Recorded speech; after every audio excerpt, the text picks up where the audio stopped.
Hindi lahat ng pag-alis may sigawan. Minsan, tahimik ka lang mapapagod. At doon mo marirealize, hindi ka mahina.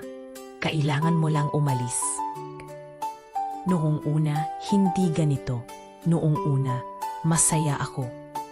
Ako si Mara, 24. May simpleng pangarap, may konting takot, may pusong handang magmahal. At noong dumating siya, akala ko yun na ang sagot sa lahat. Si Adrian. Hindi siya pumasok sa buhay ko na parang bagyo. Pumasok siya na parang pahinga. Maingat magsalita. Laging nandyan. Laging may oras. Pinaparamdam niyang mahalaga ako. Pinaparamdam niyang ligtas ako. At sa mundong sanay kang mag-isa, ang ganoong klase ng atensyon, nakakahilo. Sa simula, pagmamahal ang tawag ko rito. Araw-araw niya akong tinatanong kung kumain na ba ako, kung pagod ba ako, kung may bumabagabag ba sa isip ko. Kapag may problema ako, nakikinig siya. Kapag may takot, ako niyayakap niya. Sabi niya, hindi kita sasaktan. Hindi kita iiwan. Sa akin ka lang ligtas. At naniwala ako.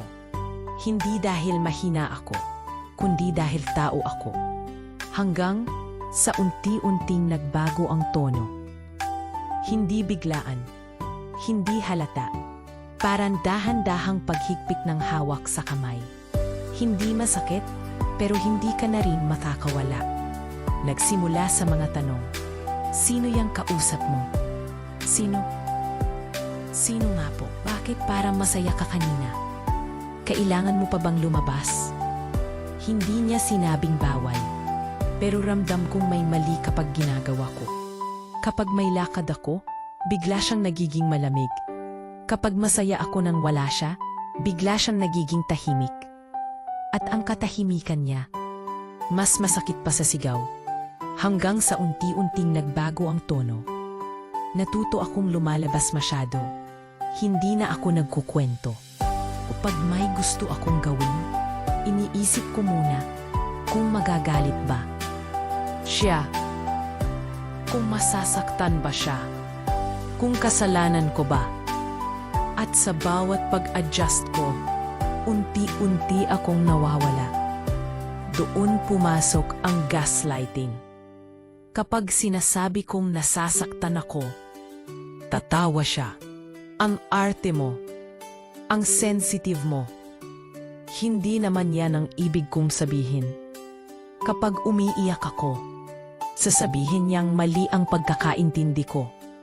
Kapag nagtatampo ako, sasabihin niyang ako ang problema.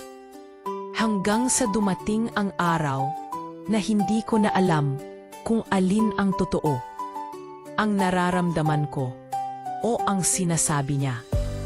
At mas madalas, pinipili kong maniwala sa kanya dahil mas madaling isipin na mali ako kaysa tanggapin na sinasaktan niya ako.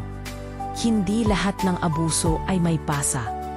May mga sugat na walang marka. May mga sakit na hindi nakikita. Pero gabi-gabi umiiyak ako sa banyo. Tahimik. Dahil ayokong may marinig. Unti-unti akong nahiwalay sa mga kaibigan ko, sa pamilya ko, sa sarili ko.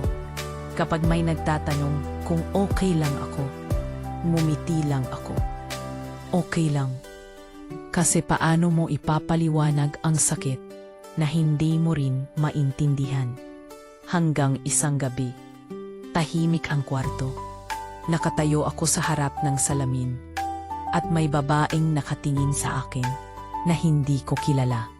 Pagod ang mata, nakaslouch ang balikat, arang humihingi ng tawad kahit wala namang kasalanan. Doon ko unang naisip ang tanong na matagal ko nang iniiwasan. Ganito ba talaga ang pagmamahal? Hindi agad dumating ang lakas. Hindi ako biglang naging matapang. Hindi ako sumigaw. Hindi ako nakipag-away. Ang dumating muna, pagod. Pagod na akong ipaglaban ang isang relasyon na ako lang ang nasasaktan. At doon, sa katahimikan ng gabing iyon, may maliit na boses sa loob ko na nagsabi, kung mahal ka niya, hindi ka ganyan. Ang pag-alis ay hindi palaging dramatiko. Minsan, tahimik lang. Isang umaga, habang tulog siya, tiningnan ko ang mga gamit ko. Hindi ko kinuha lahat. Hindi ko kailangan. Ang mahalaga lang, ang sarili ko. Walang no. Walang paliwanag. Kundi dahil sapat na ang ipinaliwanag ko noon at hindi naman siya nakinig. Sabihin sa Ning Strong, paglabas ko ng pintuan, nanginginig ako. Takot, nalilito, hindi sigurado.